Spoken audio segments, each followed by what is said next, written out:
ఈ జనరేషన్లో లవ్ అంటే చాలామందికి అది ఒక ఫీలింగ్ కాదు, ఒక ఆప్షన్ అయిపోయింది. ఎప్పుడు లవ్ స్టార్ట్ అవుతుందో తెలుసా? లోన్లీనెస్ వస్తే, టైం పాస్ కావాలి అనిపించినప్పుడు, లేదా ఎవరైనా మనకు అటెన్షన్ ఇచ్చినప్పుడు. కానీ నిజమైన లవ్ ఇలా స్టార్ట్ అవ్వదు. నిజమైన లవ్ అంటే ఒకరిని ఇంప్రెస్ చేయడం కాదు, ఒకరిని అండర్స్టాండ్ చేయడం. ఇప్పుడు చూడండి, మెసేజెస్ ఫాస్ట్గా రిప్లై చేయకపోతే ఫైట్స్, ఆన్లైన్లో యాక్టివ్ ఉంటే డౌట్స్, లాస్ట్ సీన్ చూసి అజంప్షన్స్. ఇవి లవ్ కాదు, ఇవి ఇన్సెక్యూరిటీ.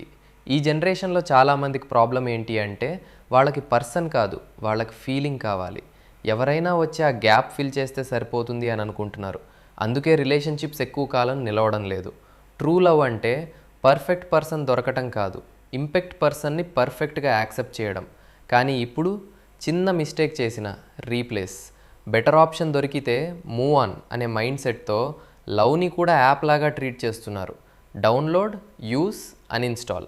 కానీ ఒకసారి ఆలోచించండి, మీ లైఫ్లో ఒక రియల్ పర్సన్ వచ్చి మీ వర్స్ట్ డేస్లో కూడా మీతో ఉంది, మీ ఫ్లాస్ని యాక్సెప్ట్ చేసి మీ గ్రోత్ కోసం సపోర్ట్ చేస్తే, ఆ బాండ్ని రీప్లేస్ చేయడం ఈజీయా?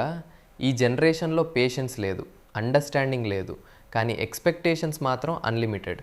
లవ్ అంటే సాక్రిఫైస్, కానీ ఇప్పుడు లవ్ అంటే కన్వీనియన్స్. నాకు కంఫర్ట్ ఉందా అనే క్వశ్చన్ మాత్రమే ఇంపార్టెంట్ అయిపోయింది. మనం కలిసి గ్రో అవుతున్నామా అనే క్వశ్చన్ మార్చిపోయాం. గుర్తుపెట్టుకోండి, టెంపరరీ ఫీలింగ్స్తో పర్మనెంట్ డిసిజన్స్ తీసుకోకండి. ఎవరైనా మీ లైఫ్లో ఉంటే వాళ్ళని వాల్యూ చేయండి, ఎఫర్ట్ పెట్టి రిలేషన్షిప్ని సేవ్ చేయండి. ఎందుకంటే ట్రూ లవ్ దొరకటం ఈజీ కాదు, దొరికితే అది వదులుకోవడం బిగ్గెస్ట్ మిస్టేక్. లాస్ట్గా ఒక మాట, ఈ జనరేషన్లో జెన్యున్గా లవ్ చేసే వాళ్ళు రేర్. మీరు అలాంటి వాళ్ళలో ఒకరైతే ప్లీజ్ మరకండి. ఎందుకంటే ఈ వరల్డ్కి ఇంకా కొంచెం రియల్ లవ్ కావాలి.